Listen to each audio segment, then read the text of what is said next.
Sims, let's go.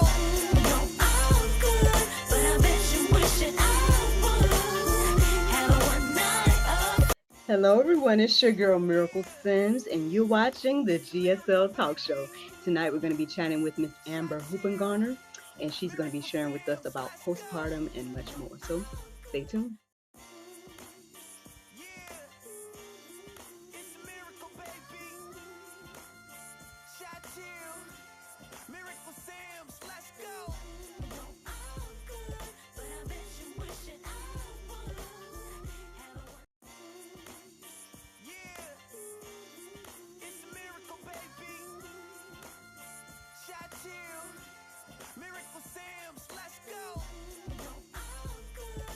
But I'm not the type of girl that goes. Yeah, it's a miracle, baby. You wishing I would have a one night affair. Welcome back to the GSL Talk Show. I am here with Miss Amber Hoopengarner. Yay! Great job. I said it right. How are you doing today? Awesome. I'm good. Trying to stay cool. It is hot over here. We're not used to this heat. Like we're a little bit spoiled. We don't usually get 100s and crazy high humidity. So yeah, it's my air conditioner is probably exhausted by now. How about you? I'm good. I can't complain. Yeah, it's been a little bit of a hot summer. Yeah, by the way, welcome to the GSL Talk Show. Thank you. Honored to be here. Thank you so much for having me. Yes, ma'am. So tell us where you're from and a little bit about yourself. So I'm from Pennsylvania, and that is where I reside. And as we were discussing before the show, no, it's all right. But I am 39. I have 4 beautiful children, single mom. They're 17, about to be 16, 12, and 11. And so they keep me nice and busy. During the school year, I'm a paraprofessional in elementary school. And right now I'm just doing side work until school starts back up, which I personally can't wait for. I miss the kids. I love my job. It's just one of the best jobs. And and so that's me in a nutshell. I'm a Christian and I love God and doing my best to serve him daily and with my life. And an intercessor, prayer warrior, however you want to phrase that. I don't know. There's so many ways of saying it, but I love to pray. I love to intercede for people. It's amazing when you can partner with God and the Holy Spirit and help create change for the better. So. That's good. There were so many questions there because we did have our conversation about Pennsylvania. Of course, I brought up Hershey's for those, I was like, that's all I know about Penn. And then we had a little Philly conversation too. Okay, so you tell me, since you're close to Philly, is it correct to have the Philly cheesesteak with ketchup on it? Because down south that's not a thing, but up in Jersey they did it, and I was like, is this what they do? I don't know. Like the only time I ever had an actual Philly cheesesteak was to my visit in Philly, and it wasn't ketchup though; it was marinara sauce. And it was amazing, actually. It was like marinara sauce, cheese, liquid cheese, like nacho cheese. And then like that, or is it like that? I think it's that squeezy cheese and marinara sauce and something else. But it was really good. The place that we went to was like in the heart of the city. And there was a line like 2 blocks waiting to get in there. It was just like, it was that place. But yeah, it was really good. Wow. So I don't know about ketchup. Maybe that's a Jersey thing. Maybe it's a Jersey thing. Yeah, I didn't get that's as far north as I've had a Philly cheesesteak, and that's as different as I had, because down here they're usually just putting on, like, I guess with the American or the white cheese. Okay. I don't know if it's mayo, like, man, I know it was like mushrooms, like it's like that. So to get it with the ketchup that time, at first it kind of threw me off because I was like, huh? But then I tried it was good. I feel like they had the squeezed cheese too. Yeah. But you just told me something totally. I didn't even marinara sauce with the cheese. It might be good. I'm not saying it's not, but I've never heard of a Philly like that. So that's very interesting. Yeah, that's the only one I've ever had, and that was aside from like I had one and a Hot Pocket one time from like Walmart. That was the first one I ever had. I was like, I'm not eating that thing again. So then when I got the authentic one from Philly, I was like, okay, it's good. So Yeah, well, yeah, the Hot Pockets one don't count. yeah. They shouldn't do that. But I think that's more like the one that they have down here, because I think, if I'm not mistaken, did it have like mushrooms and? Well, we still talking about it anyway. Now I'm People gonna be like, hungry. blasphemy. They talk about the Philly cheesesteak. They talk about No. Hot Pockets. We're gonna get in the comments. Yeah, let us know, viewers. What is it? Which one is the right one, right? Uh, And then, so then earlier you said your kids, and then you said they're 16. I was like, wait, or 17, or whatever case may be. And I'm like, wait, are you saying you had like, what is it, quadruplets? Like what? But then you started the other ages. I was like, no. oh. Although my first two were only 13 months apart, so that was kind of like twins. You know, Oh my like goodness. one was. I remember I was big as a house. Well, I was at the first one's birthday party. You know, doing his first birthday party. It was insane. They're very, very close in age. Oh, oh, sweet. They're my heartbeat. Oh, heartbeat. Yeah, I only got one little guy right now. I know people are like, "Oh, when you gonna have another one?" I'm like, "With the Lord's will, you know, I'm open whenever." Hubby might not be open right now because but which is so funny because he was the main one. So Mhm. I knew the year I was gonna get pregnant. It's like I knew it because everybody just kept saying it. They kept saying it over and over again. I'm like, "Oh God, here it comes." And I'm like, "Well, can I get some more stuff done first?" Like I was like that. But him and everybody else was like so team baby. And then Mhm. now, like in times when he's frustrated with our son, I'm like, so remember you wanted him, so Yep. Yep. don't be taking your frustrations out on him. You prayed for it. Now, how old is he? He is 5. Yes, he's turning Oh, 5. Yeah, and think he know everything. I call him annoyingly adorable because he think he my dad or something. I'm like, you just got here. I know some things. Like and you that never kid, goes away. It doesn't. That part never goes away. Like I remember when my one right? turned 15, all of a sudden he was a genius. I was like, bruh, like They know I'm everything. not Like mom. you I just say got here. bruh and stuff like that. Yeah, yeah. Not mom, no. Goodness. Yeah, they know everything. I feel like there was something that happened this morning. I can't remember what he said, so never mind. I usually always call out little stuff you say, so this will be in the Uh, memory banks forever and ever. uh, aw. Yes, but like I call him annoyingly adorable. He's so sweet. But at the same time, you do cute stuff, but then it's like, and then I can't even be mad because you're so cute. It's like, oh my god, Uh-huh. And they know parenting. just when to. Like they're very good at manipulation. I've learned that. Like they're just. I remember Mm, when my third son one time he was getting in trouble for something. He was little, probably like 6. He's like, mm. "Mom, your toes are so pretty." I was like, "Well played, sir. Well played." Right. You know, like I they was know what saying this they're on the doing. Daily Inspiration the other day. I was like, how is it? I know I didn't go out of my way to like teach him, that type of thing. So it's like, but I guess that's that thing that's already in us, the humanity Yep. or the human side of us that like automatically, our go-to thing is, I hate to say sin, but I mean, But uh, yeah, let's you call know it what what I'm it saying? is. Like to do Master that type of thing, manipulators and gaslighters. Yep. Yeah. And then we have to learn how to be like Christ, right? Learn how to be Mhm. good. Absolutely. But it's like a natural thing. We already came program wired to know how to like again manipulate it and that type of thing. It's like you just got here. How do you know how to do that already? Oh goodness. So I mean, well, tell me how motherhood is going, and with you being look, I was gonna say thank you for your service with being a teacher. Oh. Well, you're Listen, welcome. No.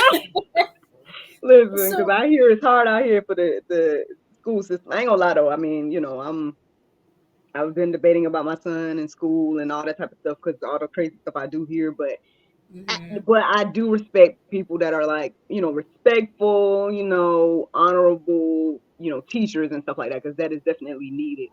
But Yeah, there's all kinds of stuff going on from my observation of the education system. It just seems like it's so different from when I grew up. But you could absolutely. as an insider, how is it going? I love it. I was nervous, I guess, about what it was going to be like, but I knew I've always worked with kids. I've worked with kids since I was like 14. I changed my first diaper at 7. And then I Mm, started babysitting for a friend at 14, a family friend, and then I had a daycare in my house, and so I just always, have my own, and so I just always worked with them, and so I was excited to get into the school system. I was at a daycare prior, and I enjoyed that, but I want to know that or at least be able to feel like my work is making a difference mm, in the lives of kids. And mm, I think that's just part of my calling. I have a way of being able to talk to them on their level to some mhm, extent, and mhm, I think that that's needed now, especially in the schools, because there's a lot of teachers there who are very good teachers. They're very educated, they mean well, but I think the older teachers, there's a generation gap there. mm, And so that makes it hard for them to be able to discipline or to be able to get their point across, because a lot of the kids today, they're not being raised like, do what I say and don't ask no mhm, questions. Like, mhm, parents, I'm almost 40, but I think I'm in the generation that, we didn't want to raise our kids to just listen just because. Like, we wanted mhm, them to be able to have opinions and ask questions and understand things. And so the mhm, kids that are being brought up now, that's how a lot of their parents are raising them. It's not just do what I say because I said so. Like, they mhm, give reasons behind that. And so I think there has to be teachers who are able to balance like the respect aspect, but mhm, still be able to speak to their curiosity and their questions, and give them the ability to be emotionally intelligent and talk about mhm, what they're feeling, instead of just and not shutting them down because they're having the big feelings. And mhm. so that's so funny that none of this is on the topic with what I was gonna talk about, but Oh, so, but I mean, well, we can get to whatever you like to talk. I just love to get to know the people no, and no, I just your heart and it's stuff just like funny that. how God works. But Mhm, yeah, so I truly enjoy it, and I work in an inner city school, and mm, I love that because I truly believe representation matters. mhm, And in my state, particularly Pennsylvania, has the lowest number of minority um, educators in the country, mm, not just in the region or in the country. Pennsylvania has mhm, the lowest number, and so mm, I think it's a big deal to to be able to represent, and especially with the little girls, it's to see somebody who looks like them. It mhm, means something, and mhm. so I love it. I truly enjoy it. It Hey, by makes all means, like I said, like I definitely understand. Like I said, it is a definitely a new generation of kids, and I'm all for, again, like you just said as well, the expression and being able to think on your own, different types like that. But then it's getting to be a little bit much, right? When especially, I guess from my point of view, as somebody that's been raised down here in the South and things like that, it's kind of like I knew that my now I somewhat teach at the church that I work at, so I guess I teach to that capacity. But when I was in the schools, I was doing like after school programs and stuff like that. I was like, yeah, being a teacher is probably not my gift. Like my gift is more so I come entertain you for a bit, and yeah. or that type of thing. Like I come do activities with you, that type of thing. Uh-huh. But when I was doing like some after school stuff, and it was like I was with kindergartners at that time, and Mhm. just I don't know if it's just me and my discernment, but being able to see certain fears on some of the kids, and then the way Yeah, they're going to yeah. talk, and even in my son, I'm like, okay, so I know you're just 5, and I have to keep reminding myself you're just 5. Like, but the way you communicate and stuff is like you understand, like you're on another level. So I'm like, so I think sometimes we do expect for them to understand or know stuff, you know what I mean? But then at the same time, I'm like, well, no, they're being taught and everything like that, and so it's one thing with your kid versus other folk kid, Mhm. and I just was seeing like, yeah, the way, yeah, like having to wait for them to actually settle down, and stuff like you just said, like we I think our generation did not grow up with, it was like teacher said be quiet, you be quiet, stuff like Yep. that. to where Mhm. these kids will be like, still doing what they want to, just the Mhm. no respect for authority. And so I feel like there needs to be a balance between, and it most so needs to be in the home, yes, Yeah. but then also in the school. Like, but if they're doing it in the homes, then transferring to the school. That again, respecting authority, respecting teachers, that type of thing. And I just see a lack of that, especially when I Mhm. guess when they get in those older grades. That's why we keep seeing all this other stuff going on in the world. Um, Yeah. teacher got pepper sprayed, or the teacher's being cussed out, or the teacher, stuff like that. Where I'm like, that type of stuff. I mean, I remember witnessing like one of my friends kind of buck up at the teacher a little bit, like talking back, but that was Mhm. it. It was never no like flat out Toe to disrespect, toe. like Yeah. like so it's Yeah. on a whole nother level. That's why I said thank you for your service because yeah, I know I wasn't called right. I was not called to be in the school system. I don't think. Um, but I mean, being at the church is a little different. I mean, but even there sometimes, because some kids be like, Oh uh, yeah, listen, the church can sometimes be worse. I swear you to like. goodness, they be the worst One of sometimes. them kids gonna tell me one day, was like, I thought we were supposed to have fun in here. Yeah, you have fun, but not the type of fun where you're out here trying to acting like you doing karate moves. This ain't karate class. Like this is Uh-huh. Sunday school. Like, what do you mean? What do you mean you thought we were supposed to have fun? Like, Uh-huh.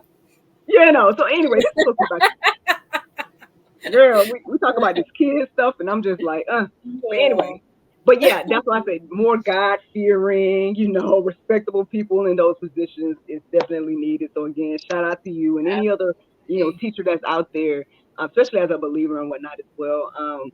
I don't know if we want to get into this side of things, but I mean, do you have a hard time as a believer in the school system, or is it kind of like easy for you? You just kind of like, what is it like for you? I think so. For me, I haven't had as rough as a time as I thought I would.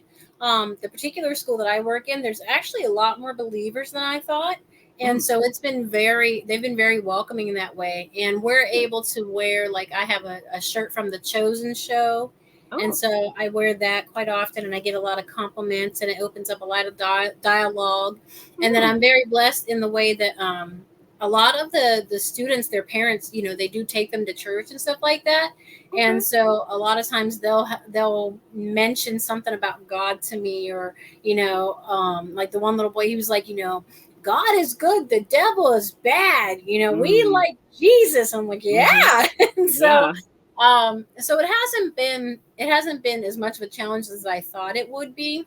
Well, that's good. But I definitely pray every morning, before work, anoint myself, and a lot of times I'll pray, on the way to work, and when I get into the school, and just try to remember that I'm there, to show them the love of Christ, Mm, because especially with me, um and with all believers, God has given us that the empathy, right, like that compassion, or at least we should have it. And mm-hmm. so I am able to kind of try to look past their behaviors and see, Mm, and a lot of them unfortunately have very rough home lives. mm, They're growing up a lot faster than they should be because they've been exposed to things that they shouldn't have been. And so, mm, that makes it a lot easier, I think, to be able to do the job when you recognize mm, that. But I'm also the teacher's assistant, so I don't consider myself an educator. Like, the kids will okay. say, she's a teacher, but I don't. And I feel like, I kind of get like an easier part of it. But I know me, and like the teaching portion, I don't know that that's something like my desire is to more like counsel them. And so Mm, I'm working towards getting my bachelor's to be able to counsel. And nice. because the lesson plans and all that stuff, like I want to get to the heart of, why they're behaving the way they are. And because I feel Mm, like, once you get to the root of that issue, then it's a lot easier to help them change those behaviors, or just to be that listening ear.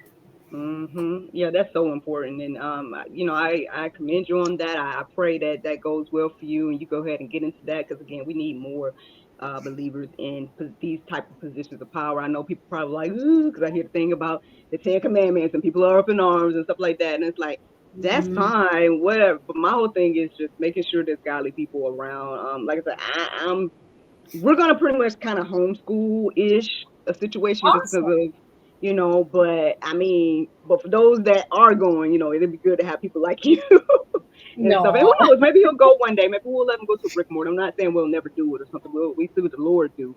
But Yeah. as of right now, that's our plan. But I have one more question. This is random, and I know you're like, girl, I came here to talk about something else. Um, we can get to that.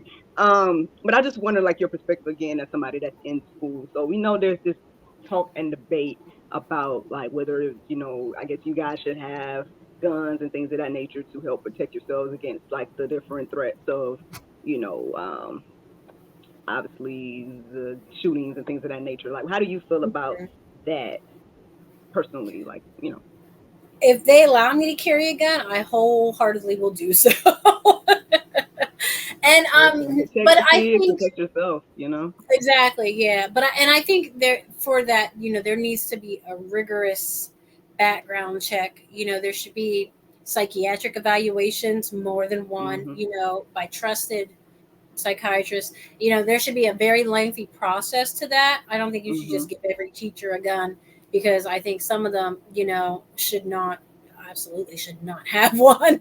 Hmm. But for me personally, I actually am working, well, not working, but I want to start working on getting my gun license and Hmm. permit to carry and everything like that. Um, Yeah. but yeah, I would do it. But like I said, yeah, I think it needs to be, there has to be a lot of education on it. And I think Hmm. they should educate what the educators, if they're going to let them carry. And Hmm. again, so many background checks. But I do think it's something that is necessary. Hmm. Unfortunately, I didn't Yeah. think about that when I started working with this school. It was actually Hmm. my mom who pointed out. She's like, it's a very dangerous job. Like, kids go to school and they kill people. I'm like, like, I'm not I'm not naive. I Hmm. don't think about that stuff when I think about the job, and Yeah. so we had to do a training, and it was a critical incident training, and we actually had to watch like different videos about like Uvalde and Wow. Columbine, because Mm. Columbine really changed everything. And I Yeah. was like, dang, like, whoo. So now I'm calling on the Lord even more. Mhm. but Mhm. but yeah, I definitely think it is necessary, because unfortunately those events do happen, and we do need to be able to protect the children. You know. Yes. Yeah. I agree with that. I agree with that. I mean, um, now I would say like as somebody that I was doing after school stuff, I didn't feel like unsafe those times that I went, but knowing things have happened, right, and then also um, just thinking like well, if a teacher did have something like, could something have been stopped? Could something have been, could it have helped the situations or the situations that have happened? Mhm. Um, Things like that. But then I also feel like, and it's just me, my little humble opinion. I don't even have no license carry yet or whatever. But here's my thing. I'm Mhm. thinking like if the forefathers had the foresight, right, to put these things into, and I believe again, God directed them right to put these things into our system to be able to protect ourselves as citizens and things like that. It's for a reason, Mhm. obviously, you know what I mean. And I feel like that's probably where this push to quote unquote take our rights away.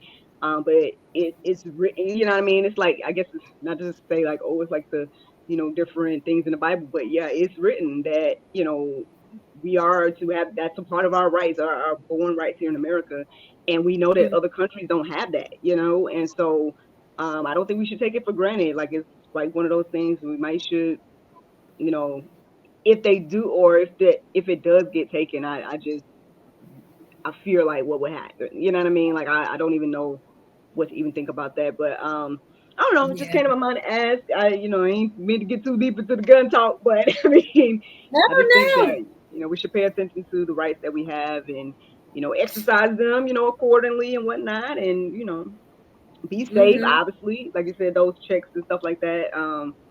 Definitely needed and stuff. But yeah, I think I would prefer if my again, people like you or whatever could be prepared or be able to, protect yourselves and the children in those situations. But again, y'all can get in the comments. Y'all probably hate everything we just said. So,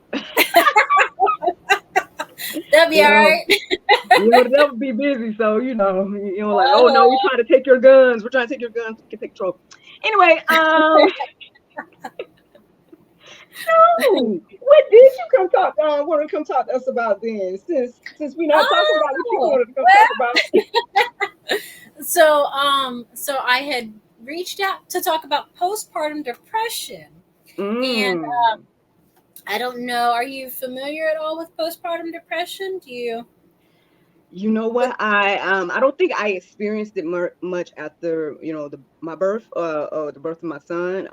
But I think I started to become more intentional about self-care because I was seeing quickly Mm, then that that needed to happen. So maybe that's something that kind of helped me not yeah. avoid it in some ways. But that I haven't experienced it. But I mean, I've heard a lot about it. But what do you have to share with us today about? Well, so I have four kids, and with three of my four pregnancies, I experienced postpartum. The first two were severe, very severe, and I actually had postpartum depression and postpartum OCD.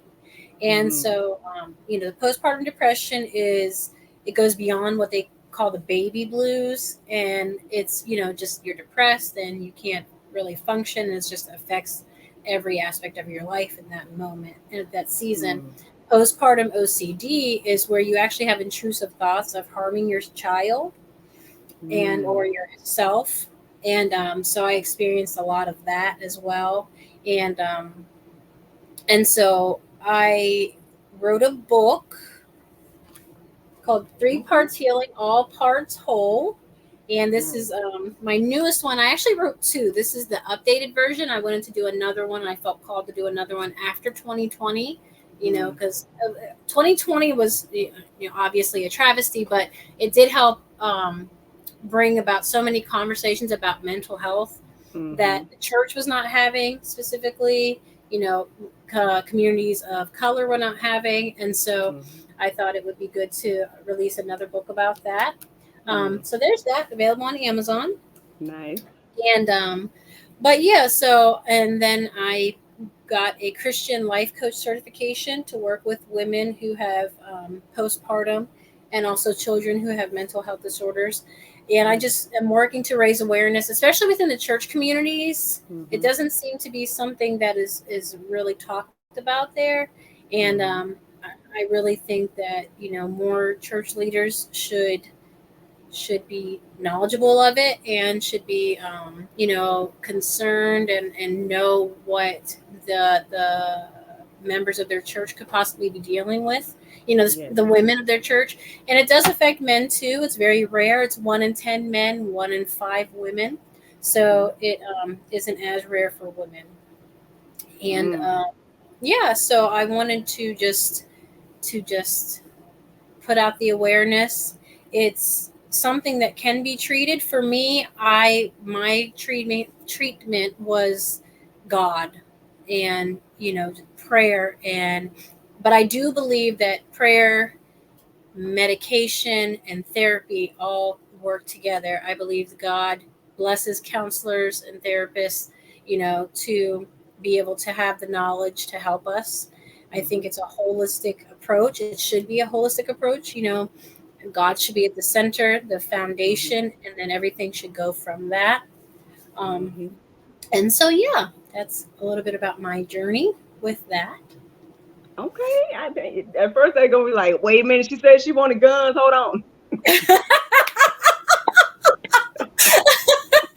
But Disclaimer: I we have been free of that for let, years now. let's go. Let's go. It's So I like, was like, I oh didn't think Lord, we gotta about bring this saying back it around. Hold on. earlier. If you have to delete the episode, I will understand. Okay. Oh no, no, no, no, no, no. No, I'm just kidding. No, but Oh no, goodness. I'm glad that That's you, okay. well, one has done this work. I mean, first of all, you mean not only did you go through the situation, but you took out the time to create these books and you getting certification, things of that nature. So this is obviously something that you are, not only experienced but feel strongly about, and so I'm great. Hey, those goals and passions, ma'am. Like keep going. Um, but yeah, I definitely would love to dive a little deeper into like I guess what what kind of got you into that place, or what you think may have gotten you to that place, and then why you decided to depend on the Lord, because we know that some people might be like, when you said God, they probably rolled their eyes, right? So but Yeah. let's address that. What made you go to God? Obviously it seemed like you went to him first. And I'm team Jesus in therapy too. I done started therapy this year, you know what I'm saying? Like, we need to get out of this thing, you know what I mean? Yeah, man, let's get Yay, out of that's this stigma awesome. about like not getting help. And my understanding that, if you have insurance, you might be able to get it for free. So look into it, people. If you need to get some type of help, just have someone to talk to, things of that nature. Mhm. I don't know, accountability partners, counselors, whatever you might need. Yeah. It's better to get help than to try to deal with these things alone. Because I think that the enemy, that's one of his tactics, to try to keep us isolated and thinking like I'm the only one feeling or thinking these things, and then next thing you know, you're taking your life, or like you said, your child's life, or things of that nature. Yeah. And these is how, I guess one of the ways that he comes to steal, kill, and destroy, right? And so it seems like you are doing great work to combat this thing. And so I mean, let's hear about it. So what got you there, and what got you out, sister? So there's so many. I think there's not. I think I know there's so many facets to what can lead a person to become depressed postpartum. Um, there's genetic factors. There's economic. There's the relationship with your significant other. There's so Mhm. many reasons that a person with all these things combined can suffer postpartum depression. For myself, I told you I had my first two were 13 months apart. So I was 21 when I had my oldest and 22 when I had my second. I was a Mm. single mom. Their dads were around, but it just wasn't good. We weren't talking or anything like that. So it was me and them. The finances, the financial aspect, and again, I think in the minority communities, we don't, therapy wasn't something that was talked about in my house. And I Mm. was raised by my mom, who was Caucasian, but she was raised with a black stepfather, and so he didn't. So they were raised that what happens in this house stays in this house. And so I think Like that most of us. that is just in our communities, we don't talk about those things. I think there's a lot more conversations coming up about them now, which is amazing, Mhm. Mhm. but that's just how it was back in the day. And even if you're not in a minority community, there's a lot of families that just you don't tell people your business. And so that's great until it starts then harming people, right? And Mhm. so Mhm. therapy wasn't something that I thought to utilize at this age, 21, 22. I was just trying to survive. Mm. And I started having symptoms that I felt weren't normal for me. Like I could feel Mhm. that something was off. And I remember talking to a woman that I worked with at the time, and I knew she had gone through some things. And I explained it to her, and she said, yeah, you should probably go reach out to the doctor. And so I did. Mm. And they prescribed me a couple different medications that just did not seem to work for me. And my mom has always been a faith going woman. She raised us, Mm. she took us to church until I was 7. And Mm. she, I would call her and she'd say, call on Jesus, pray, read your scripture. And so I've known God, since I was a child. I wasn't always living for him, hence the reason I had 2 babies out of wedlock. But I always believed in him and in the power of prayer, and that he was there for me. Mm. And so in the darkest times, Jesus sometimes would be the only thing I could say. The only Mhm. thing I could do was call out the name of Jesus. Mm. That's enough, though, right? Like Mhm. in that darkest time, medicine, counseling, we love those. But if you can't get those, Mhm. Jesus he covers all that, right? Yeah. So like calling on him is life changing. And Yeah. so that was what I did. And then with my third, I was married at the time. My Mm. ex-husband and I had been married a year, and I got pregnant, and then I started to have postpartum symptoms with him. Mm. And I always share this story. I'll never forget. It wasn't as severe with him, and it was kind of a reverse, where the other ones I kind of didn't want bothered with the kids. This one I wanted him all to myself. I didn't, and I Mm. was very worried about something happening to him. I was Mm. always checking on him, make sure he was breathing, stuff like that. But I thought it was normal, because Mhm. that's what moms do. But we were walking one time. He had to have been 2 because he could talk, and there was a bridge we were going over, Mm. and I looked at the water, and something said, "Throw him in." And Mm. he looked up at me and he said, "Mommy, throw me in there." Whoa. Right? Whoa. And I knew that was God. Mhm. What baby would be able to articulate such a statement, to even Right. think to articulate such a statement. Right. And I was like, okay, Lord, I know you're here. I know you're here. Mm. And Wow. yeah. And so praise God, that he was with me through all of them, and that Mhm. he allowed me to be able to um, keep my mentality, first of all, keep a Mhm. mind stayed on him. And Mhm. then to be able to come back years later, I gave my first live talk last year to a Mm. group of teenage mothers, and I was able to speak with them about postpartum depression about 45 minutes from where it all started. And so he's Wow. such a full circle God, and Mm. he wastes nothing. And I'm so thankful for that. And I'm so thankful for just being able to look back on that season and remember how I felt, but be able to tell women now that there is hope, that there is Mm. healing, and more importantly, that God loves you and He is with you in that time, and that Mhm. He won't leave you, right? Like He will never leave you nor forsake you. But when you're in that space, you feel alone, and you're Mhm. not alone. He is with you, and He will help you get the healing that you need if you can just trust him Mm. and pray. And now that, thankfully, since the 2020, there has been so much more talk about mental health in the Christian spaces. And so, Mhm. you could probably go to a leader now and say, hey, listen, I'm dealing with this, you know, is there resources? And if there's not, Light University has a whole mental health first responders course. I actually took it, Mm. and the point of the mental health first responder is to link the congregation with resources for mental health if they don't Mm. have them. So if the leader doesn't know, he can appoint somebody to know. And so I'm Mm. just so thankful for that opportunity, Mm. and for the opportunity to speak to women now, and to put a book out there that has the resources in it. It's like a journal and a testimonial, and it has a prayer Mm. section, so it has like a little bit of everything. And so Mm. that is my journey.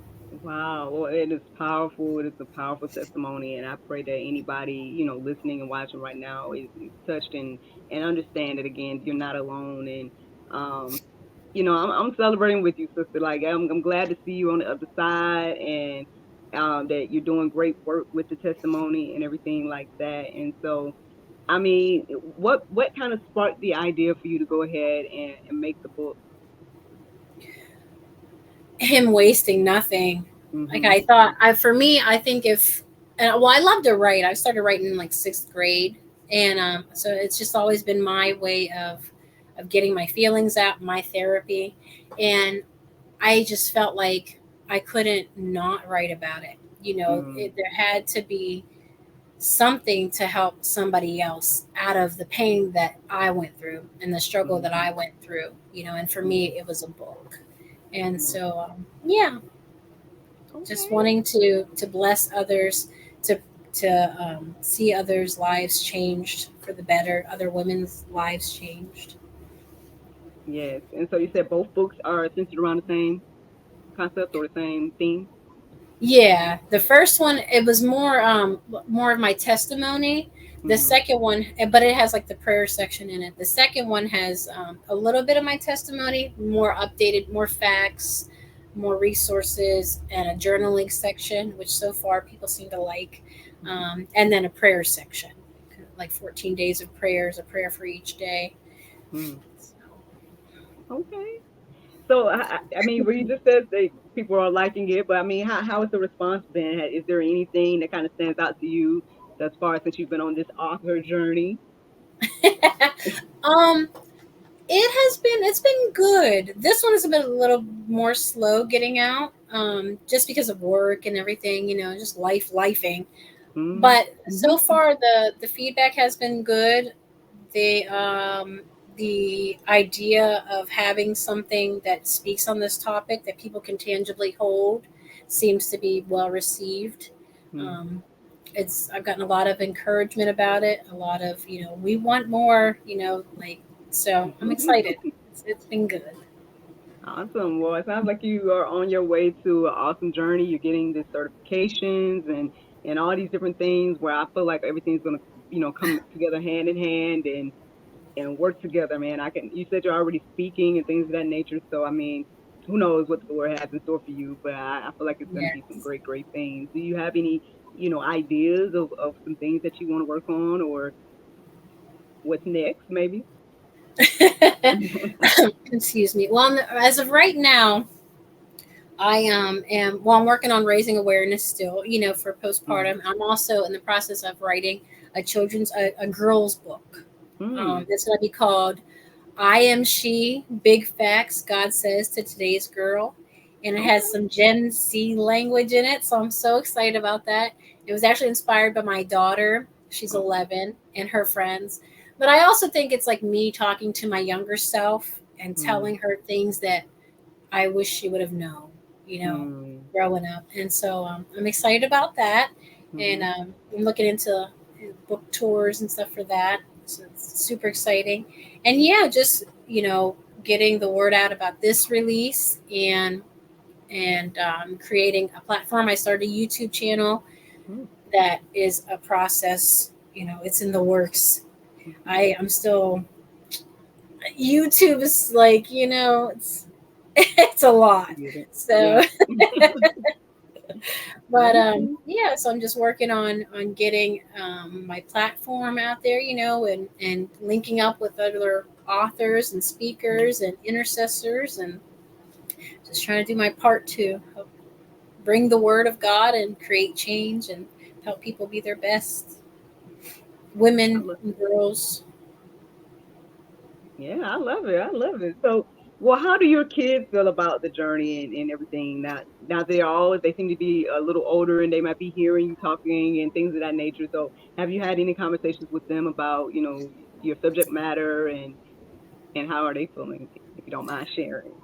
No, yeah, I don't mind sharing. I don't mind sharing at all. It's so funny though because my oldest, he's 17, and Hmm. he hates me sharing. He's like, yeah, they don't need to know my age. They don't need to know my business. Oh, boy, you ain't got no business. Ah, right. Oh Go goodness. sit down somewhere. Have many seats. But yeah, they're very supportive. Yeah. They understand. I think that it's something that I'm doing for God first and Hmm. foremost, and Mm. that also could potentially put money in our pockets, and so they love that, right? Right. Like, they're like, well, are you going to get paid? When are you going to start getting paid? How many books did you sell? So I'm like, okay, great. But Listen, that's we're the gonna need boys. y'all all have your t-shirts on and be at the tables while she up there speaking. Yeah, right. Yep. Sure. Let's get this promoting done, right? But and then Sure. my daughter, she it's so different, girls and boys. She is more like she's they're all my encouragers, but she's like the one. She's mommy, like, when are you gonna write the girls book? And did you finish it Mm. yet? And so Mm. she's so excited to see that. And my 12-year-old, he actually asked for a laptop for Christmas so that he could start writing a book. and Oh, uh and so let's that was, go. yeah. Now mind you, I haven't seen much writing on the laptop since I bought it for him, but just the idea that he wanted to create a book, and I feel Mm-hmm. like that has something to do with me. I'm And sure. my 15-year-old, soon to be 16, he has started writing poetry, which I love Mm. because that was what I started with. And Mm-hmm. so Same. yeah, so I think they see that it's a good thing. And we journal, we all do journaling for Oh. just therapeutic reasons. And so Mm-hmm. yeah, they're amazing. And Oh. it's always, oh, I'm gonna cry, but it's always Oh. nice, to think about the journey, especially with my oldest too. And and to see where God brings you back, Mm-hmm. and seeing how he can take something that seems like the end, and Mm-hmm. he uses it to create a whole new beginning. Mm. I think it's just, nothing short of what God can do. It's amazing. I agree. I agree. It sounds phenomenal. It sounds like, you know, uh, you're getting a sneak peek at, what your uh, perseverance has led to. Is obviously making an impact on your children. They're seeing you. I don't know how much of a dream this was for you to write and things like that, but they're seeing you accomplish goals and create and be creative. And so I know that's having an impact. And so you never know, man. Obviously, the more seeds that you keep sowing into your children, as well as everyone else, sure, but the ones that Mhm. you're sowing into them directly, I think is gonna continue to grow and flourish, man. And you're gonna be a proud mama. I do believe that. And yeah, man, this sounds amazing, man. You done made my heart all warm. Now I want to go give my little son a little hug or something. You know what I'm saying? It's a great thing to see moms out here doing it and stuff. But before I start tearing up, you want to tell us anything Aw. else? Feel free to. Is there anything else you would like to share with us before you go, or? No, I'm so excited to have been on here and to meet you. I can't wait to see, what God does in your life, and with your ministry and your baby, who, although he's 5, like, they're Yes. never grown to us, right? Like, they're Mhm. always our Yes. babies. And I Yes. would say to any listeners who may be struggling, with their mental health, any women who may be going through postpartum, don't give up. God wastes nothing. Don't be afraid to reach out for help. There's all kinds of resources. Hang in there. Like, it gets better. You got to hold on. Mm. You look. Let me show you how God is. Ready? You ready? You ready? Oh, She just told y'all there what was we on my go. shirt, and she See, didn't even see, see yep, that. and I Look at the didn't see Lord. that. Look at that confirmation. That's Confirmation of exactly. what she just said. Okay. Yes, When you said yes. that, I was like, woo. Oh man. Yes. Well, you gotta tell us where you can. Again, I know you told us before, but tell us about where we can get the books, how they can reach out to you for those speaking engagements. Let's get these shirts ready for the kids to wear. Um, Absolutely. Yeah, I need to work on that ASAP. Yeah. you're Um, welcome. yes, yes. Thank you. Thank you.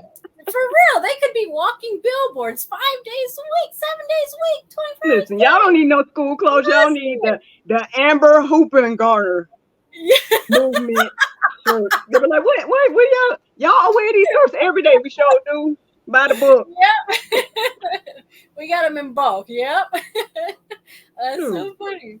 But so the book is 3 parts healing, all parts whole. It is on Amazon, or you can reach out to me directly at Amber Hoopengarner on Facebook, Amber Walk Hoop 36 on Instagram, and just send me a message, and I can get you a signed copy.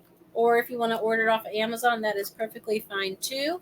Again, you can follow me on Facebook, and I am on YouTube. That's still work in progress, so don't expect much if you go there. But I'm working on it. I have a group on Facebook called It's Your Turn. It's a private group, and I opened that up for people to come in to get prayed for, to be able to put in their prayer requests, and it is for healing. I want to see people healed. I personally have been going through my own healing journey with shame, and so I just wanted to, and it's a place to just to get the love of Christ. I believe truly that Jesus won people by his love. He didn't condemn them to him; he loved them to him, and Mm. so I want my life to resemble that. But yeah, so that's where I am at. Well, that sounds amazing. And look, you're welcome back anytime, Miss Amber. Oh, thank you so much. Thank you so much for having me. And yes, please let me know. I'd be happy to come back. Wishing I would have a one night affair. Thank you so much for watching the GSL Talk Show, and thank you to Miss Amber for joining us tonight. Don't forget to like, subscribe, and share. Check out her books and the rest of her endeavors. And if you are someone that is dealing with postpartum depression, please get help. There's a lot of resources out there available. Have a good night.